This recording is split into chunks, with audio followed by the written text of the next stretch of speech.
Well, time for a little update. Not too much. Going to do something a little bit different, kind of like last time. Uh, just kind of get a quick update here.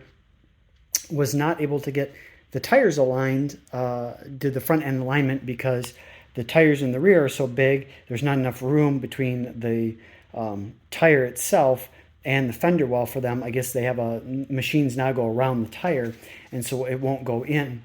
So I'll end up finding a place that does it old school, where it kind of locks onto the rim a little bit, and they don't do it with the computer. They do it more with tools and by hand. And so they said that they can do that. So hopefully this week on Tuesday get that done. Chance of snow, but we'll see. Get that done. Was able to take it around the block a few times, and things are getting better. Working on the tune with, I think I mentioned the other time, with somebody else from the forums, and he seems to be pretty good. He's trained other people, I guess, and taught other people. So we're getting closer on it. Like I said, feel more confident about driving the car, driving around the block a bunch of times, feeling okay. Went to get up on the interstate, and when I got to the stoplight by my house, it died. So I felt, maybe that wasn't a good sign. And it started, but it started a little hard. So I decided not to and just go down the road. And so I kind of stepped on it a little bit, got it up to about 60, and it was shaking pretty good. So I came back, and there are wheel weights on the driver's side here, so they didn't fall off. But I decided to take them in and have them rechecked. They checked them, said everything was fine. So we were good there. So I also had the rattle in the back on the passenger side. The exhaust was, I got a little bit too close, and it was hitting the body of the car and causing a lot of rattle and stuff like that. So yesterday I went and redid that and ground down the welds on the tip and put some washers in and stuff, and lowered the mount for the back side of the muffler back there, and then kind of redid the tip a little bit. And so now it's not exact as this one, but it sits a lot closer and sits away from the body. So that should take care of the rattle. And we weren't sure if maybe that was also causing some false misfire data because of that rattling. So got it up on the quick jacks, started it, was still getting some misfires. So that didn't obviously fix it, but needed to be done anyways. And so as long as it was up, I thought, well, I'll run through the gears and see, because with the front tires not moving, if it shakes, then it's in the rear. If it doesn't shake, then it's got to be in the front. So ran through the gears in third gear at 60 and fourth gears. I also wasn't sure if it was a gear issue.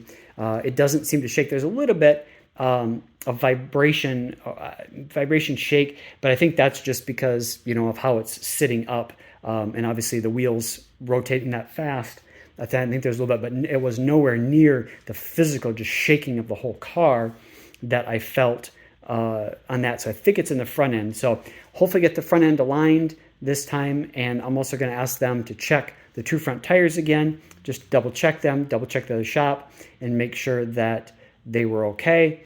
And then maybe ask them if they have a couple minutes, just do a quick once over in the front, make sure I didn't miss anything. I don't have something loose in the front end that's causing that, and see if they can do that. So that is good. On the positive side, I think the misfires are finally gone. We had been working on it, trying a bunch of different things to get rid of the misfires. And so today I used the scan tool, and I was resetting the misfire neutral profile data, and it wouldn't reset, and it wouldn't reset, and it wouldn't reset. So I thought, you know what? Screw it. I'm going to try the crank relearn again. Had a lot of problems with it last time, and it wouldn't relearn, and it wouldn't relearn. So I thought, well, you know what? We got a lot better tune now than we had, so let's try it and see what happens. So I tried the crank relearn again from inside HP Tuners, and unbelievable, this time it actually worked, and it said crank relearn successful. And then I shut everything off. I plugged back in the logger and checked. I can rev up and let it idle, rev up, hold it, and no misfires, not a single one. So I'm hoping that was it. Maybe the tune was just so bad last time that I couldn't get the crank relearn to go, or I was having plenty of other issues. So even though it, acted like it said it relearned, sometimes it would say it wouldn't relearn, other times it would say it would, but this, nothing ever seemed to fix it. That could have also been bad data in the tune. So, but it did relearn, and then the misfires went away. So I'm hoping that was it, and that takes care of that, so we can kind of concentrate on the other things. So, wanted to buzz through that real quick. I'm not trying to make this not too long, but I had been asked about going and giving a tour on the inside of the car. So just do that really quick. I did replace the entire harness. I was going to try and keep the Foose gauges and stuff like that. I really did want to keep them. However, as you can see, if I was to show the other one, the 14, when they changed over, they changed also out the dial, the gauges, and everything is very different up here. So I was not able to keep the other gauges like I had planned on, because the other gauges, they were manual right in here. And as you can see, these are all digital. So that was not going to work. And then I figured the harness and everything would be different, and it just wasn't going to work. So I ended up swapping over that. Unfortunately, also, I had to swap over then the whole dash. So the other plate I had, and the Foose one that had Foose up there, got swapped over too. But I'm thinking, can't really see it here in the dark, but it says GT500 up there. I'm thinking about having like a vinyl shop, maybe get me a piece of vinyl that says Foose, like I had Chip Foose, like his signature up there, that I can replace that. Also, back here, because this is also very different, so these also had to be replaced, unfortunately. So, and that says Shelby on there, and again, thinking maybe get a piece here, a vinyl I could put over it that would say Foose, so kind of take care of that and see if that would take care of it. The dash pretty much fit without any issues. I kind of had to, it was close, I had to tweak the dash brackets and stuff just ever so slightly in the back on the ends to get them to fit, but it did.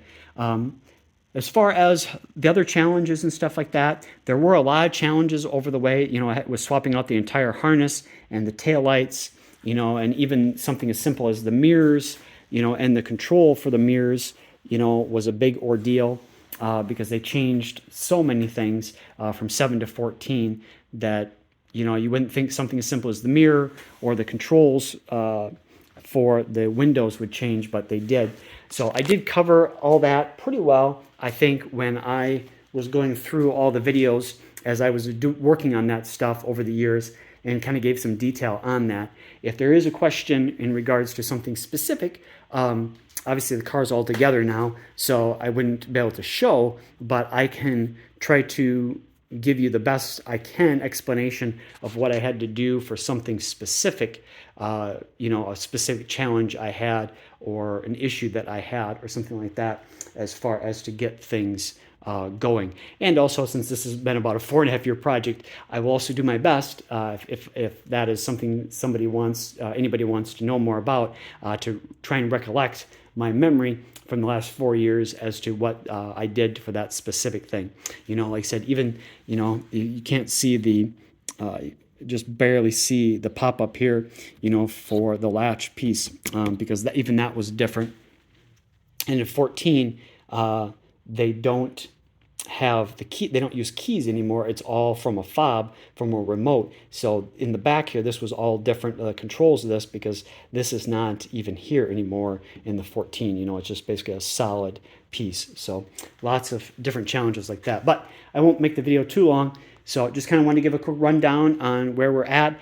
Over the winter, we're going to try and keep working on the tune and stuff like that, but it is Wisconsin and it is middle of November, so it is cold now out. The 50s and 60 weather has disappeared. We're now in the 30s and stuff. They're talking possible snow, so I don't know. The videos over the wintertime may become a little sporadic just because I can't be out as we get the tune closer. Unfortunately, I can't be out driving it and video that, just because of the fact that I don't even know how much I'm even be able to get it out. These are summer performance only tires, and you're not really supposed to be driving them 35, 40 degrees and below. Can cause problems.